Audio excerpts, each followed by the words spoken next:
लगातार जारी है। तस्वीर लगातार हम आपको दिखा रहे हैं। आपको बता दें कि पॉकलैंड मशीन है, हाइवा जो है वो यहाँ पर आपको तस्वीरों में दिख रहे होंगे।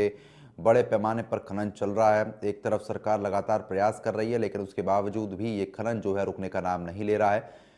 प्रशासनिक अधिकारी क्या कुछ कर रहे हैं, ये बड़ा सवाल है, क्योंकि लगातार अधिकारी मौके पर रहते हैं, लेकिन उसके बावजूद इतने बड़े वाहन जो है आराम से खनन करते हुए निकलते हैं। तस्वीर आप देखिए, ये पॉकलैंड मशीन है जो कि खनन में सबसे ज़्यादा इस्तेमाल होती है और बहुत तेज़ी के साथ खनन करती है।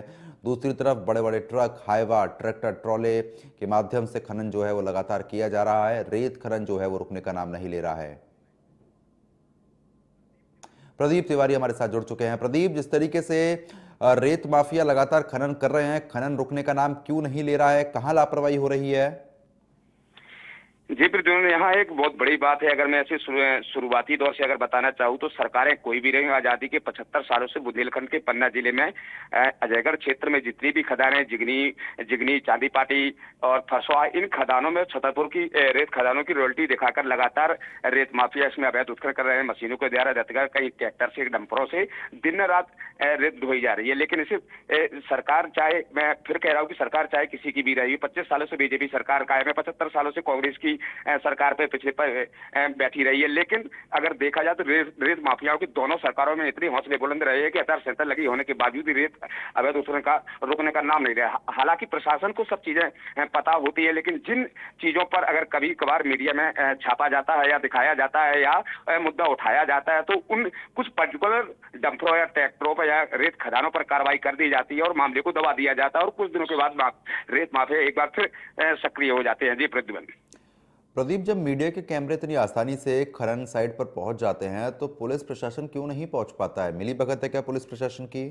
जी बिल्कुल, कहा जा सकता है कि प्रशासन को ऐसा नहीं कि इसकी जानकारी ना हो, क्योंकि इतनी इतनी बड़ी मशीनों के द्वारा, दैत्याकार मशीनों के द्वारा रेत का उत्खनन लगातार जारी है।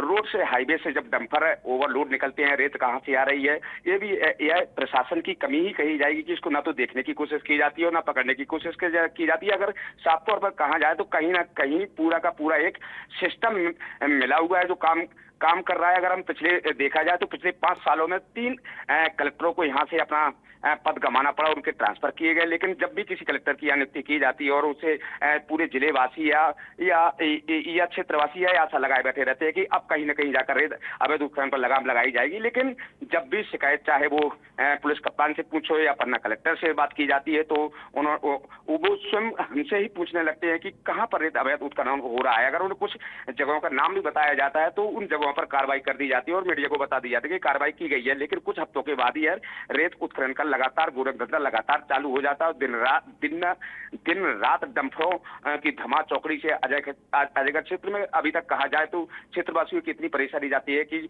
सिंगल रोड होने के कारण तेज रफ्तार में दौड़ते डंपरों में दर्जनों मौतें भी हो चुकी हैं। जी प्रद्युम्न। ठीक है प्रदीप, खबर पर नजर बना रखिएगा। आगे भी लगातार हम लोग आपसे अपडेट लेते रहेंगे। तस्वीर आपको पन्ना से दिखा रहे हैं। खनन रुकने का नाम नहीं ले रहा है। बड़े पैमाने पर पॉकलैंड मशीनें और हाइवाओं से ये खनन जो है वो चल रहा है। तस्वीर में देखिए, एक हाइवा भी यहाँ से गुजर रहा है। बाकायदा पॉकलैंड की मदद से आराम से खनन होता है, लेकिन उसके बावजूद आंख बंद करके पुलिस प्रशासन बैठा हुआ है।